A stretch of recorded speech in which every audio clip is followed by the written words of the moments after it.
Hi, I'm Crystal, the parenting coach. Parenting is a thing that some of us just expected to know how to do. It's not like other areas of your life where you go to school and get taught, get on-the-job training, or have mentors to help you. But now you can get that help here. I believe that your relationship with your children is one of the most important aspects of your life and the best way that you can make a positive impact on the world and on the future.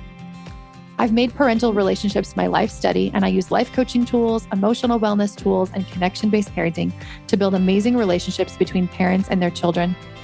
If you want an even better relationship with your child, this podcast will help you. Take my parenting quiz at the link in the show notes. Once we know what your parenting style is, we will send some tips tailored to you and a roadmap to help you get the most out of my podcast.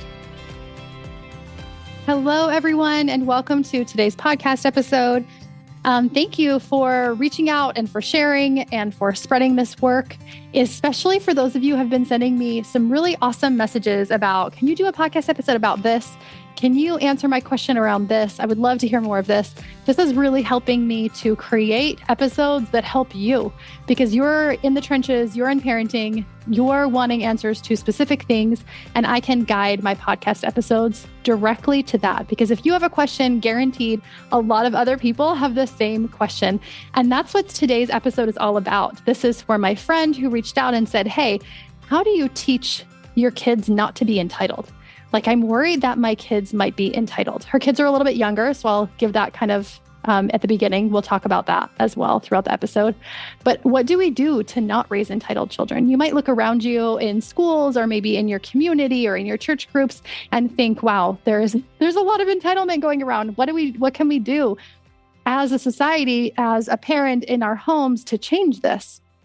First of all, I'm going to describe what entitlement is and how we can shift it. And the other really cool thing about this episode is that you can put in anything else besides entitlement that you want to avoid and use these same steps. What I mean by that is, how do I avoid lying in my kids? How do I create empathy or respect? Some other things that I've talked to people about really wanting for their kids are things like emotional intelligence, self-regulation. So if there's anything that you want to help teach them or you want to avoid, this episode will answer all of those questions, not just entitlement, because these are steps that you can use to teach your children anything. These are just the core principles, the core pillars of teaching anything that you want to see in your kids. You might not find them very surprising if you've listened to my podcast episodes before. But if you haven't, you might feel like this is kind of a new and different way to think about it. So I just invite you to be open to receiving new ideas, new inspiration as it comes, as you're listening to this. And I would love to have a conversation about it too. If you're like, I don't really understand this part, or I want you to dig more into that, feel free to send me a message. So let's get into it. How to not raise entitled kids or anything else you want to avoid. The definition of entitlement when I looked on Google is this: the fact of having a right to something. So feeling like you have a right to something. When I think of entitlement, I think of anti-gratitude. I feel like I should just get it. I feel like it's just a privilege that is just bequeathed to me for no reason, and that I don't feel grateful about it. And I think gratitude is probably the deeper issue, feeling like I should just get it no matter what, but also there's no gratitude or appreciation there. And I've done lots of episodes on gratitude. In fact, just 2 weeks ago, I think it was, I did an episode on gratitude, and you can go back and I share some research about the benefits of gratitude. So it can help stress levels decrease. It can help you live longer. It can help the vitality that you feel in which you're living longer. It can also just help you enjoy your life more. Gratitude is such a blessing. It's such a huge gift for us physically and emotionally.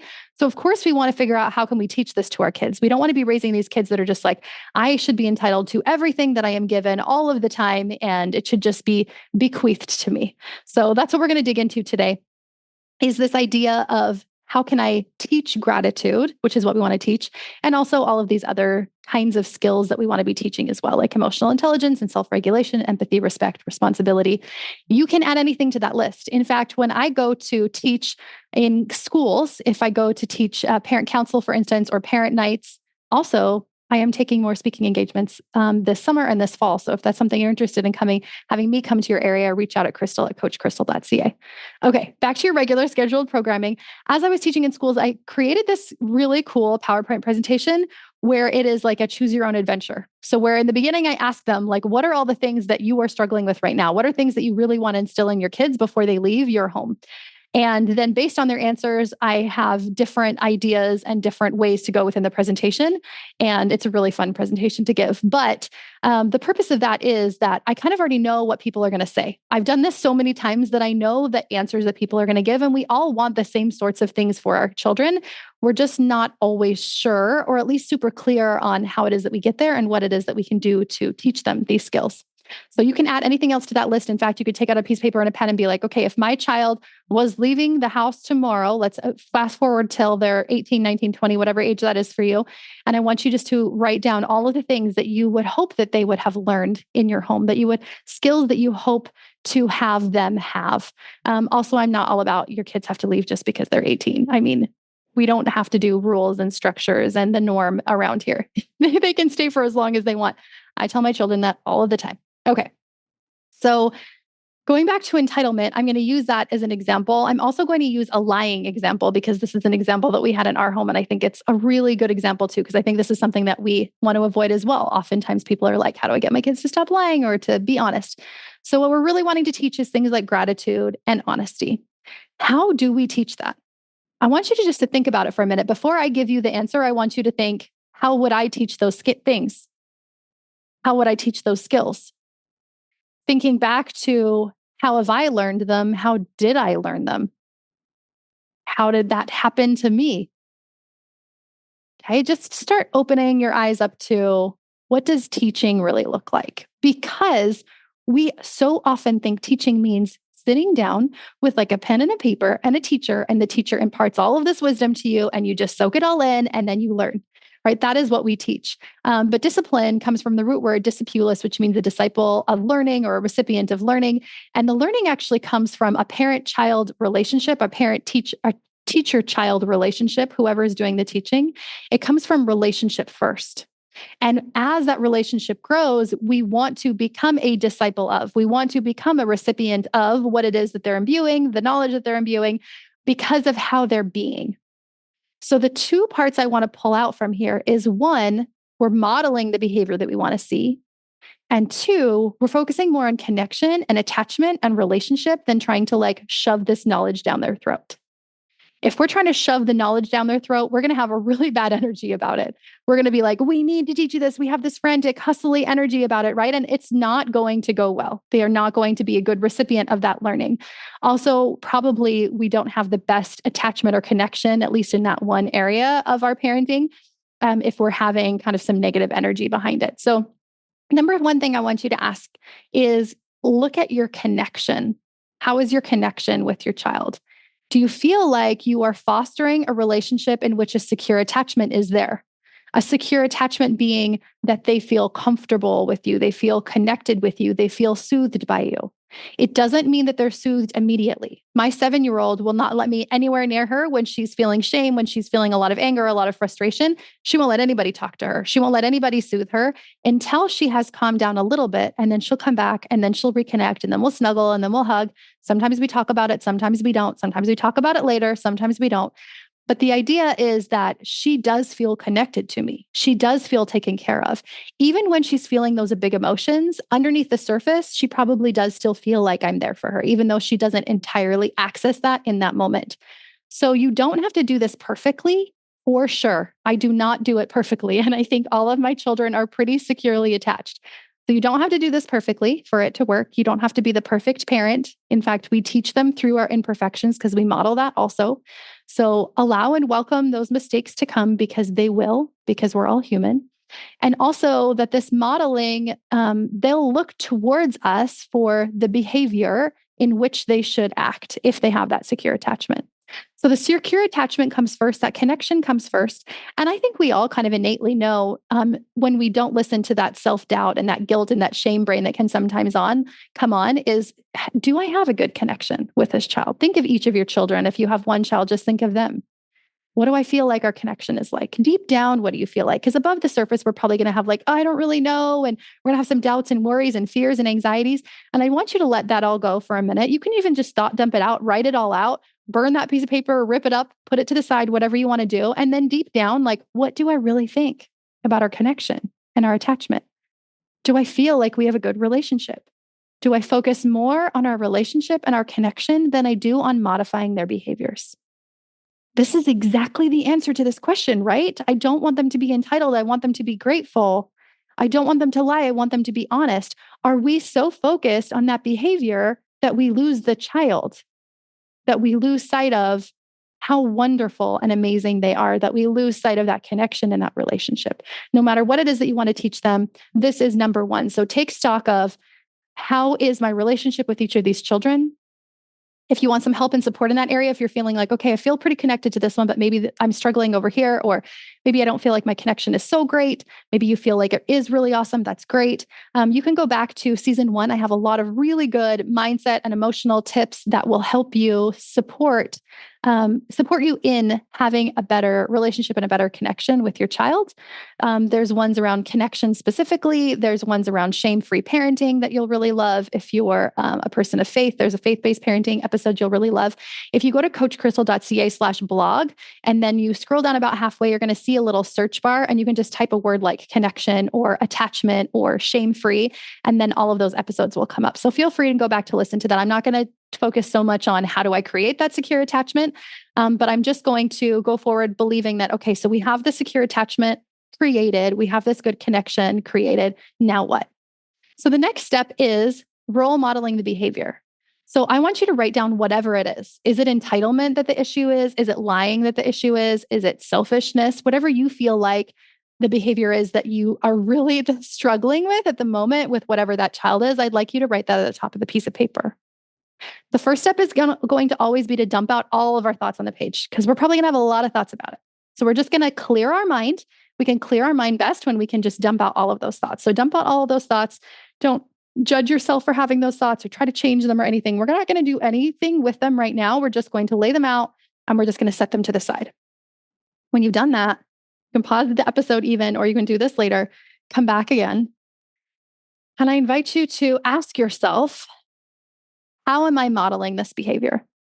We model the behaviors that we want to see, right? If discipulous teaching, recipient of learning comes through that connection, that relationship that we have, and then looking towards that person for how we want to behave, what are we modeling? The roots of attachment are that we will want to be like the person. We will want to be near them. We will want to be close to them. We will care about their advice. We will look towards them to what they're doing to behave, and we will learn from them. So if they are learning from us, what kinds of things are they learning? I want you to think specifically about what you put at the top of that page. So maybe it's entitlement, maybe it's lying, maybe it's selfishness. And I want you to do a little self-inventory, not in a way where you're going to shame yourself or feel terrible about yourself, but just to open up our minds to, how am I teaching this? Is this something I already am teaching? This friend that reached out to me that was like, I don't know about entitlement and gratitude, and like, how do I teach it? I know them, and I know what kind of a parent they are, and they're a wonderful parent. And so I want you to think about, if you are teaching gratitude already, if you're modeling that, if you are a grateful person, believe that they are getting that. Believe that they are learning. Now it's 80-20. So 80% of the time, we're modeling the behavior we want to see. Are we modeling gratitude? Are we modeling honesty? Are we modeling selfless? Not, are we modeling not selfishness? Whatever the opposite of that is. Are we modeling the things that we want to see in them? That's going to be 80% of it. Then the 20% of it is going to be, we can actually take teaching moments and teach them also. For little kids, it's going to be things like play. They're going to be learning a lot through play, telling them stories, reading them stories. For older kids, it's probably going to be more conversational. But again, just not having it be a lecture, but having it just kind of open up naturally in conversation and asking them questions. How does that make you feel? How do you think that made that person feel? What do you feel now about that? What do you think about this? Right? Just kind of like coaching would be. Let's ask them. Let's open them up. Let's have it be more of a conversation and less of a lecture. So always going back to that 80-20 and believing that they are learning it from us. If I am modeling gratitude, if I am not entitled myself, and if we have a secure attachment, believe that that is enough. Believe that you are teaching them exactly what you need to. Then you're not going to feel so much stress, so much pressure, so much worry about it. Doesn't it feel good just to let go of that and be like, yeah, okay, everything's okay. They are learning it. Everything is going to be fine. Because guess what? Learning is developmental and it's very individual. So I looked up quickly. I was like, at what age do kids learn gratitude? It said around 5 or so, but there was another one that said like 8. And like each child is going to be different. And there's all the uniqueness around our neurodiversities and whatever too. So I don't really think we even need to narrow down what exact year it is that they're supposed to learn it, because I think that's just going to help us dive in more into like worrying and focusing on this as being a real big problem. But if we lean into, I am modeling this, we do have a secure attachment, we do have a great connection, they are learning exactly what they need to, then we can just release a little bit, right? We can just lean, we can just trust into this is happening. They are learning this and it will happen developmentally. So when my kids pee the bed, or when my kids are lying, or when they're really picky eaters, or whatever the behavior is when they're little, like they just like want to go on YouTube all the time, I can believe like, okay, I'm modeling the right behaviors. We have a good connection. I'm believing that this is going to happen developmentally for them. And some kids, it might be 5, some kids, it might be 8, 12, 14, 16, who knows? I'm going to give you a few tips on what to do if you're like, okay, yeah, I am doing that. Like I'm feeling good about connection and I'm feeling good about modeling it. And now what? I'm going to give you some bonus steps too. But I really want to dig into, or to really leave you with, secure attachment and connection and modeling the behaviors are really the only answers. That is the answers for anything that you want to avoid or anything that you want to imbue. That is what's going to help. Now, a few bonuses if you're feeling like, okay, got that, I'm good. Can you give me a couple tips that can help me teach what I want to teach right now? Definitely can. And also going back to modeling too, make sure that you're really honest in your modeling, right? When I think about what am I teaching my kids about screen regulation, I have to be really honest with myself. How often am I on my phone? How often do I check my phone? How often am I working on a screen? If I am teaching them that they don't need to be on screens all the time, that they shouldn't be on their phones all the time, that they shouldn't be on social media all the time, all of those things, but I'm not modeling that myself, that's going to be huge. And also going back to developmentally, there are some ages where they're just not going to be able to get that or to understand that. And that's okay too. We can just allow room for development and growth. And I would say avoid things like screens for as long as you can so that development and growth is happening for them.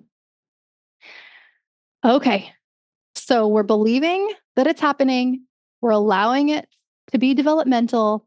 We are understanding that we don't have to be perfect in our teaching, that we don't have to be perfect in our modeling.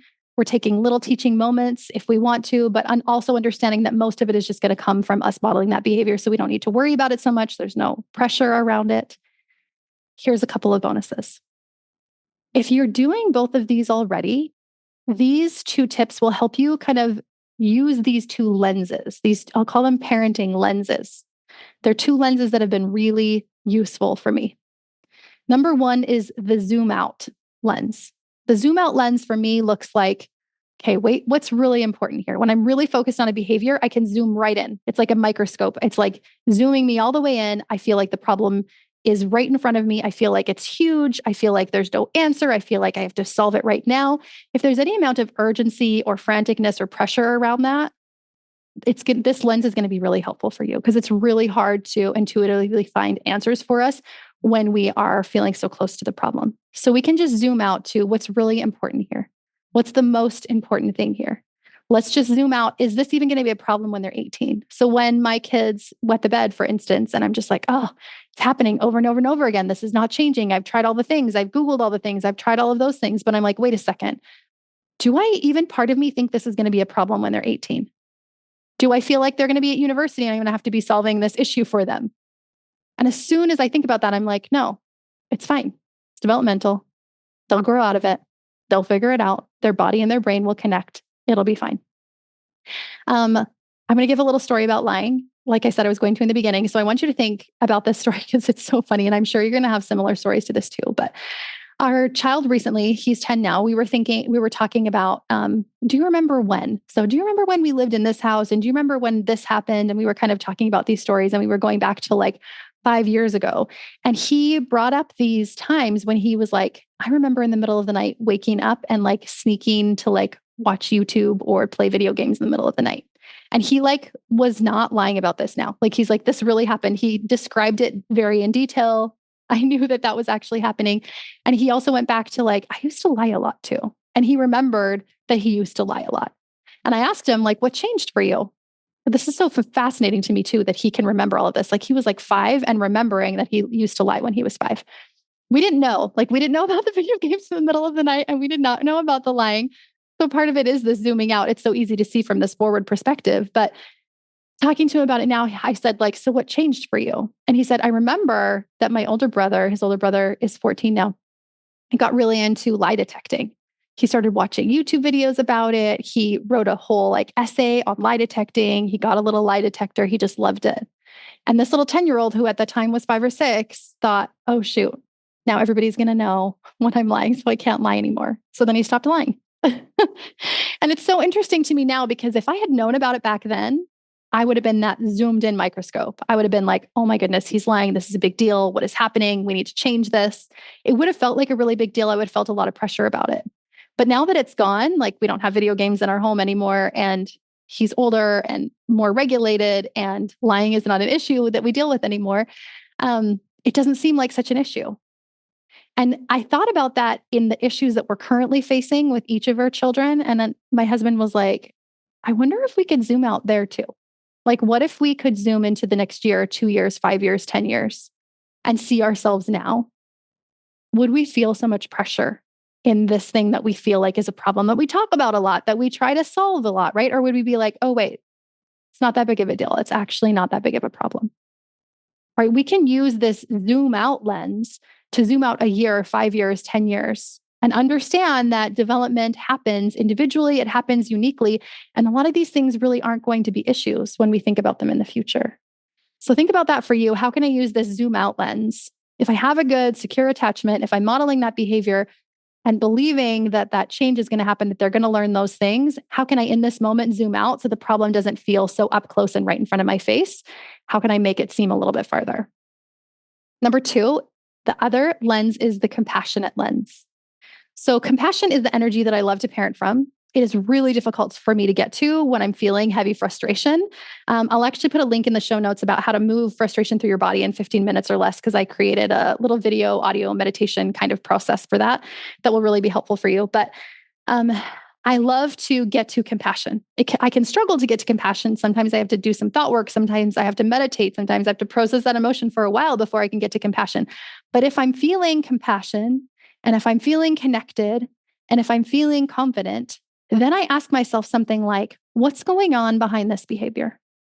So going back to the example of my child is entitled, I don't feel like they're grateful. I can zoom out from a space of compassion, compassionate energy. What do I think is really going on here? Maybe it is developmental. Maybe they don't totally understand. Maybe there is some neurodiversity and they just haven't made those connections yet. Or maybe they're just having a hard time in this one specific issue. Maybe there's something small that I just want to say or do or change or shift. Something will come to you from the compassionate lens. It'll either be something to do or not to do, to pause or action. It will be either or. Don't know what it's going to be for you. But I do know that from a compassionate lens, that we can tune into the answers that come to us intuitively, and that they will be very unique to us. They'll sound like us. They'll feel like us. They'll feel so specific, right? People will message me and ask me what to do specifically about a situation that they're dealing with in their family, in their home. I can't go in there and know exactly what they can do. But I do know that as they clear this out, as they clean this out, as they move to compassion, that those intuitive answers will come to them. So if things are going well for you, as in you feel like you've worked on your connection well, things are going pretty well. I love hearing from you guys, by the way, telling me that like connection's growing and I'm feeling good about things. I love, love, love that. So if you're listening to this and you're like, yeah, connection's going pretty well. It's something we've been focusing on. Also, I feel like I am modeling this pretty well. I feel like I'm a pretty grateful person. I feel like I'm not a person that lies all the time. Honesty and integrity are important to me. Believing that that's possible, then you can use one of these two lenses when it feels like a problem, right? When it feels close up, we can zoom out. We can use that lens to zoom out. When it feels like a problem, we can use a compassionate lens. We can move ourselves to a compassionate energy, and then we can ask ourselves, what's really going on behind this behavior? And if there is something that I do want to teach, how do I want to teach it? How could I best teach this? Remembering that teaching isn't sitting down with a textbook and a teacher and a pen and a paper. This isn't how we teach things like emotional intelligence, respect, empathy. It's going to be a lot more interactive, a lot more play-based, a lot more fun, a lot more conversational, a lot more asking questions and pointing out things and helping them to see. I believe that if you're listening to this podcast, you are probably doing a much better job than you think you are. You're probably doing a pretty amazing job, actually. I would invite you to come join us in the creation room if you want to focus on relationship, improving your relationships, if you want to focus on things are already going well and I want to tune more into my intuition in whatever area of my life it is. This is exactly what we're doing in the creation room. So go check that out. And also check out my other offers. I might have some breathwork or hypnotherapy or something by the time this gets updated. And you can also always message me at crystal@coachcrystal.ca if this is something that you're really feeling like the work that you want to do. I would love to help support you in that work somehow. So let's not raise entitled kids. Let's spread gratitude. Let's spread abundance. Let's spread empathy, self-regulation, compassion, connection, responsibility, respect, all of those things that we want to teach. We can teach them through us being first, right? Gandhi said, be the change you want to see in the world. I like to think, be the change you want to see in your family, be the change you want to see in your kids, because that has been my story. That has been every single one of my clients' stories. That is how our children learn it. And it will keep happening for you. So just believe that it is happening. Use those two lenses, zoom out. And thank you for being here. Thank you for listening to this podcast and for being a part of this amazing community that we're growing and changing. I feel like it's this movement of changing the world, of parenting in a totally different way, of leaving shame behind us, of giving our children a better chance than we probably had by giving them more of a secure attachment and of modeling these behaviors we want to see in them. And if you would love for me to come speak at an event close to you in your area, in your school, church, whatever that is, reach out to me at crystal@coachcrystal.ca, and we will see you next week. Thanks for listening. If you'd like to help spread this work to the world, share this episode on social media and tag me. Send it to a friend or leave a quick rating and review below so more people can find me. If you'd like more guidance on your own parenting journey, reach out.